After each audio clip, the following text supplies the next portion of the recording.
Welcome to the Overcome Depression podcast.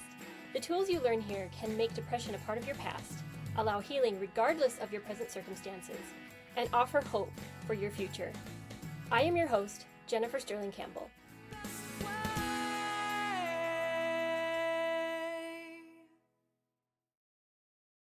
Some people aren't going to like this, but it's true. There is no excuse for poor behavior. It's just poor behavior. Mental illness is not an excuse for poor behavior. I admit it, and I've experienced it. Living with mental illness, like depression, is excruciatingly difficult, and it's extremely hard not to do the things we do when we're angry and depressed, which tend to be lash out, yell at someone, run away, get bitter, slam a door, say things we regret, all those lovely things.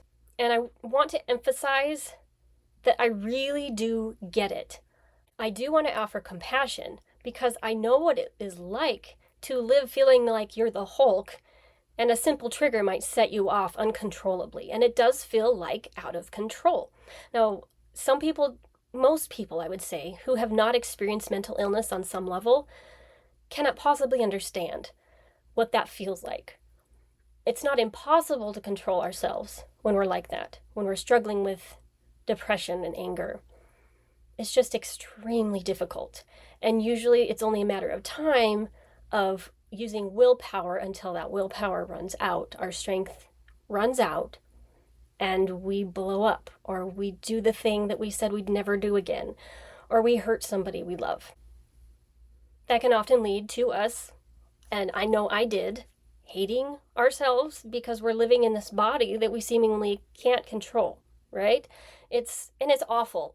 I mean, I lived with it for 25 years and it literally felt like a monster was living in my body and acting out in ways that I was just sitting there going, oh my gosh, it's happening again. And I was almost an outsider looking in and going, no, it's just downright awful. And it's awful to live with people like I was, okay? So despite that, there were still people in my life who loved me and who didn't abandon me and who didn't give up on me. I know there's probably people out there who did not have that kind of support and do not have that kind of support, and my heart goes out to you. That must be so hard. But you do have you. You can be your biggest advocate, and you do have Source, your higher power. Now, I want to share something I read in a book called Putting on the Whole Armor of God by Stephen A. Kramer, and it is a Christian book. So if you're not Christian, please translate this according to your belief system. It's going to use the words Satan and so forth. That is what I believe, and some form of darkness, if you will. But again, if that just means the dark side of yourself or temptations in general, you insert that, please. And just try to be open-minded to what Stephen has to say. He says basically that focusing on the temptations or encounters that we have conquered each day with darkness is crucial to winning our battles with Satan. Because if we focus only on the failures, which feel quite big and like utter despair in some cases, at least for my remembrance, we unwittingly chain ourselves to our defeats. So we're focusing on the failures, right? Measuring the opposition and discovering we are winning more than half of the battles will increase our enthusiasm and confidence. And I'm going to go out on a limb here and say that probably most of us are winning more than half the battles. It's just the ones we lose that are the most obvious, right? So here's how it works. Every time we successfully resist a temptation or an urge to do something that we don't want to do, we place a slash mark in the victory column on a 3x5 card that we're just carrying around with us throughout the day.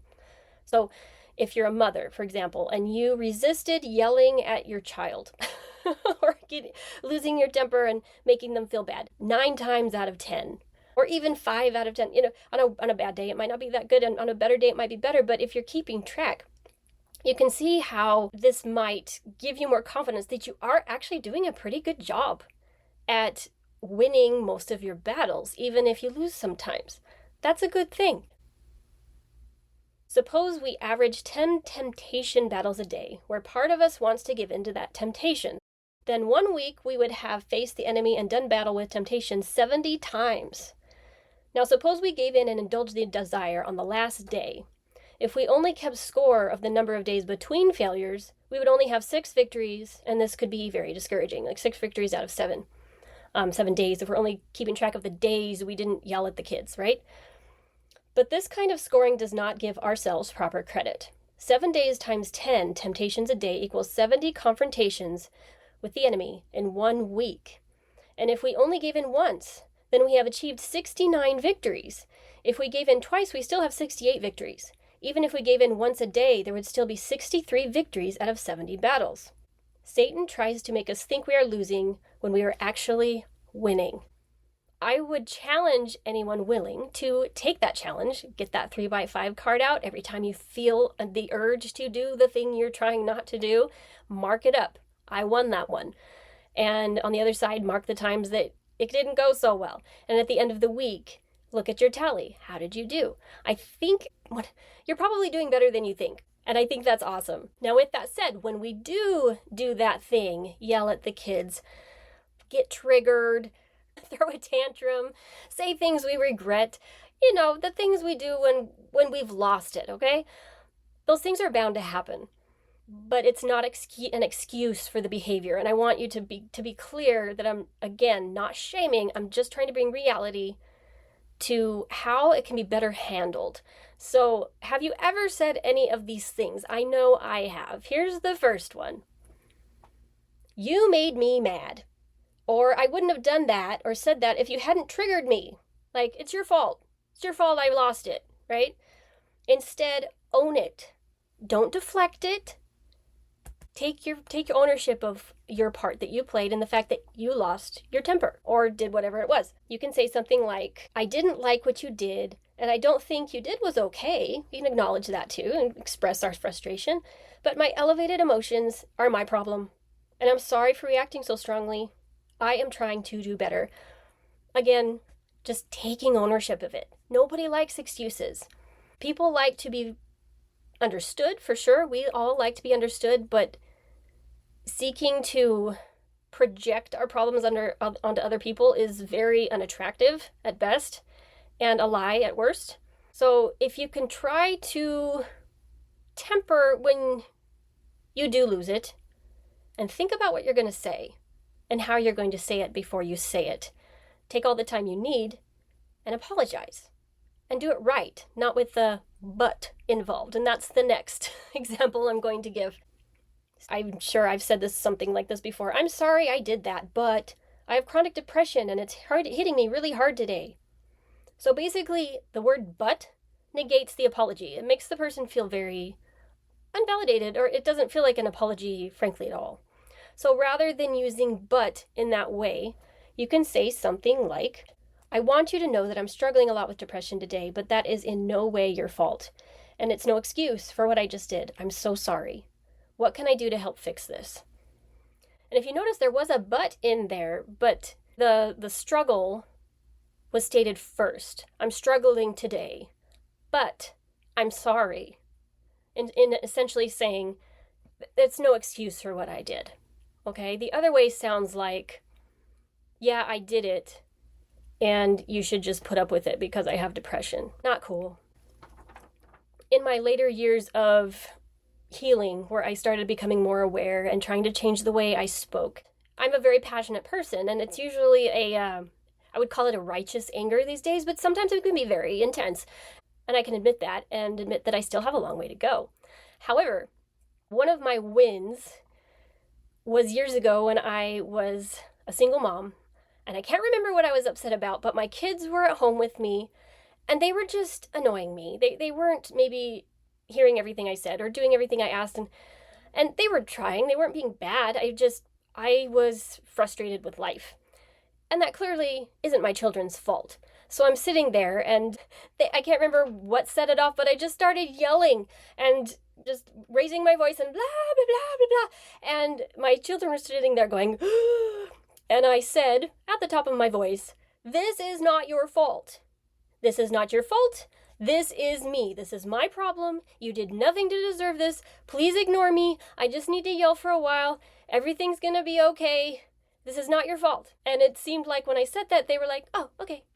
And they went about their business. They were like, okay, cool. But I think, especially children, when we're losing it, they'll take it personally. Like, oh shoot, I didn't put the fork away in the fork bowl. I put it in the spoon bowl instead. That's a silly example, but you see what I'm saying, where, oh, I just pissed mom off. No, it's not your fault that I was irritated by that really stupid thing that wasn't a big deal. My problem. And just letting them know. That can be huge for relationship building with your children, especially when you're healing. And often when we're healing, we can be sometimes a little more ornery because stuff's coming up and we're trying to work it out, and it can feel maybe like a little bit of a danger zone. And so learning how to communicate that when we're struggling so that people around us realize that it's not them, it's me, it's not you, it's me. And that can be very comforting to those around us, at least. And like, I will get through this, I promise. I just need some time. Another example of using the word but in a very poor way is complaining about how your significant other made you upset. You did this thing, but I love you. And that is actually the right way to do it, because it lets them know because the but tends to negate or minimize what came before and amplify what came after. And so if you state, I have a problem with this, but I love you, it's very reassuring.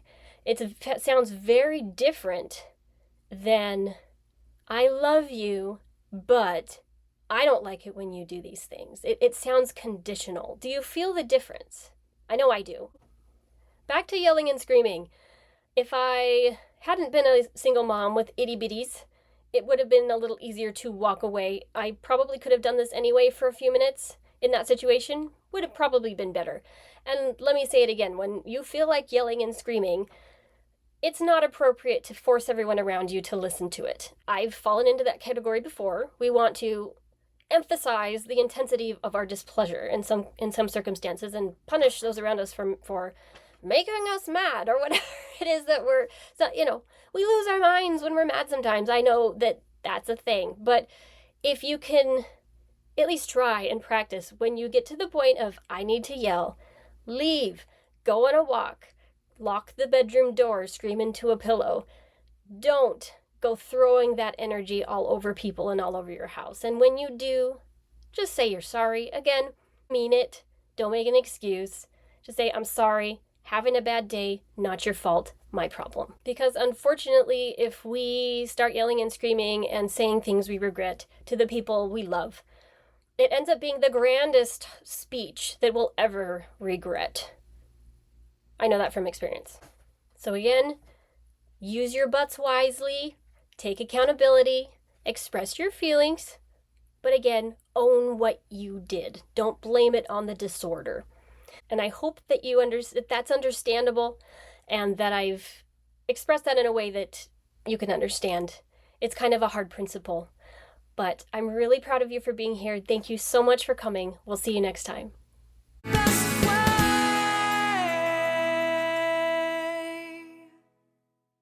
If you are new to this podcast, please go watch all of the hashtag introduction videos first, and then consider downloading the Overcome Depression workbook. Links in the description. The content in this podcast is based on my own personal beliefs, is for informational purposes only, and is not intended to substitute for medical advice, diagnosis, or treatment. Please refer to the full legal disclaimer in the description.